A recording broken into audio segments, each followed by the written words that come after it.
সকালবেলা জানতে পারলাম হলো যে কবরের এই নিয়ে গেছে 21টা এই কঙ্কাল নিয়ে গেছে।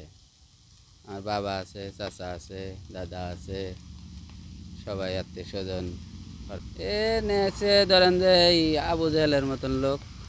তাছাড়া এই মানুষ তো মুসলিম লোক কাজ করতে পারে না। আছেই তো, চক্র না থাকলে তো নিত না। এলো ডাক্তার গেরে সব যে তদন্ত করা হোক, যারা নিচে খুঁজে বাই করা হোক। আমরা মনে করেন সকালে সবার মুখে শুনে আসলাম এখানে, যে আসে দেখে আসলে সত্যি এগুলা, মানে যে এগুলো তো মানুষ এগুলো করতে পারে না, বুঝছেন। এই 21টি নিয়ে গেছে, 21 জন মানুষের মাথা নিয়ে গেছে, শুধু মানে বডি রাখা শুধু মাথা নিয়ে গেছে, কিন্তু বডি নেয় নাই।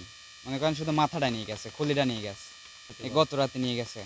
মানুষজন এখানে আসছে কবর জিয়ারত করার জন্য আসছে, আসে দেখে যে মনে করেন এই যে উলট পালট অবস্থা, ওটা এগুলা দেখে জানা যায় নিয়েছি পরেতে। বিরামপুর বিরামপুর গোরস্থান, আমিনপুর থানা, সুধানগর উপজেলা। এখানে সকালে প্রতিদিন মানুষ আসে এখানে কবর জিয়ারত করার জন্য। সেই সকালে এখানে মানুষ আসছে, ফজর নামাজের পরে আসছে সবাই।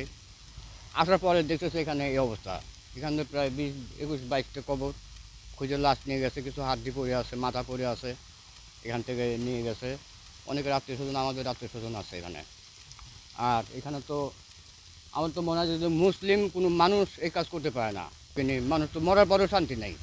এটা যে আপনার ডাক্তারি যারা পড়ে ওরা এখানে বিক্রি করে। আমার মনে হয় এটা শোরুম আছে কঙ্কলের, এই শোরুম আছে, ওখানে বিক্রি হয়। বা অনেক ডাক্তার, আমি মানিকগঞ্জে চাকরি করতাম, ওই মহাজনের মেয়ে ডাক্তারি পড়ে, উনি একটা কিনে আনছিল 30,000 টাকা দিয়ে।